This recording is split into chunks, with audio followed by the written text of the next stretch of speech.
How Caitlin Clark went from stadium stands to selling them out. WNBA legend Maya Moore's number was retired as fans flocked to watch a new star in action. Minneapolis. The number 23 now lives in the rafters of Minneapolis Target Center indefinitely.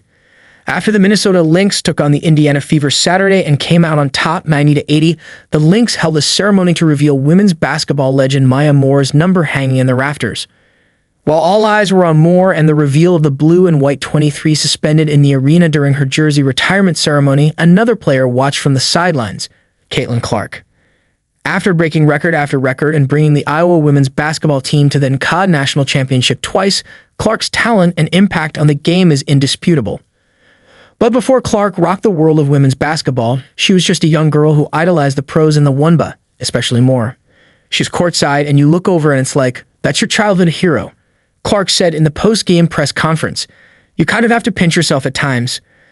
So when Clark got to stand in the tunnels while her hero was immortalized as one of the all-time greats, she couldn't help but recognize that moment as special. You can't really script it any better, Clark said. At the pregame press conference, Clark recounted a moment when she and her dad traveled from Iowa to Minnesota to watch the Lynx play. When Clark spotted Moore, she didn't have a pen for an autograph, instead choosing to run up and give her hero a hug. There's no documentation of that moment, but in my brain, it was one of the most pivotal moments of my entire basketball career, Clark said. As a young girl loving sports, that meant the world to me. Now that years have passed and Clark has transformed into one of the biggest women's basketball players in just her first year playing in the league, Moore's influence cuts even deeper. Minnesota Lynx head coach Cheryl Reeves said without the league's rich history, players like Clark or current Lynx forward Nefisa Collier wouldn't have role models like Moore to look up to. And while Moore doesn't remember the exact instance Clark ran up and gave her a hug, she certainly recognizes the impact that moment had. It's really cool to think about how one of those kids turned out to be Caitlin Clark, Moore said. Now Clark gets to be that same hero for young girls across the country. Growing the game, when Caitlin Clark enters any game she plays, roaring applause follows. It doesn't matter if she's at home in Gainbridge Fieldhouse or hundreds of miles away on someone else's turf. Around 600 miles from Indianapolis, the Indiana Fever had a rather supportive crowd while playing against the Minnesota Lynx on Saturday, August 24.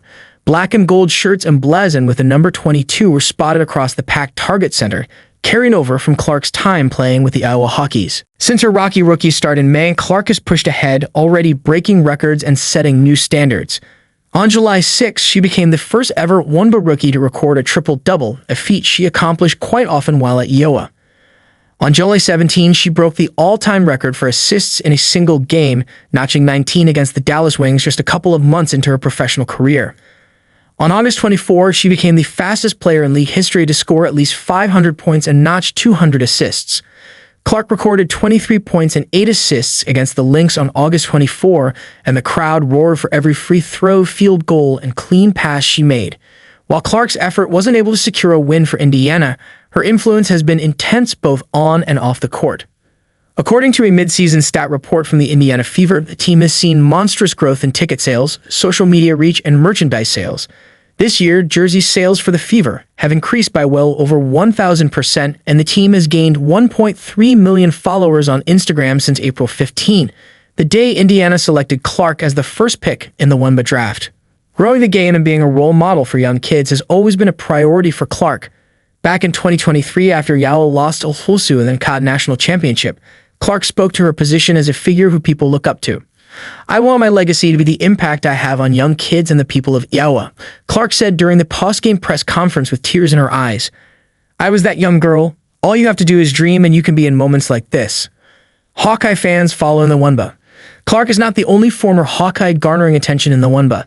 Kate Martin and Megan Gustafson, both Hawks who graduated in 2024 and 2019 respectively, played with the Las Vegas Aces against the Minnesota Lynx on August 23. While Martin and Gustafson had limited playing time, it's clear they were fan favorites. When either of the former Iowa players checked in, the crowd was bursting with energy, holding up signs with Martin's name and cheering loudly both times Gustafson scored. A few times, groups of fans started chants urging Aces head coach Becky Hammon to put Martin in the game. While the Indiana Fever was playing an away game on August 24 against the Lynx, Hawkeye and Clark fans drove great distances to watch the team play. Whenever Indiana had possession of the ball, Fever fans attempted to drown out defense chants from the crowd by shouting either offense or fever. When Clark sank her first three-point shot of the night, the crowd exploded with excitement. Billy Offerman, his wife Haley, and their children all traveled from Iowa to cheer on Clark and the Indiana Fever in Minneapolis. The Offermans said their family started getting interested in women's basketball during Iowa's first run through the IMCA tournament. Since then, they have been following the Iowa women's basketball team and later became fans of the Indiana Fever. Being a girl dad, it's great to see Caitlin doing such good things with her visibility and just being very humble and gracious about what she has done, Billy Offerman said. Even people who have been watching collegiate basketball for years are being brought into the WNBA, thanks in part to Clark and her magnetic gameplay. Jessica Niles of Elk Point, South Dakota, traveled with family to watch Clark play with the Indiana Fever. Niles said while she hasn't watched Clark play live, her daughters have. Niles said her family has followed women's basketball since around 2010, but the jump to watching WNBA games has been new. My girls play, and they've been watching college and high school basketball for years, Niles said. What Caitlin has done for the sport has been pretty miraculous, not just for my girls, but for their whole team.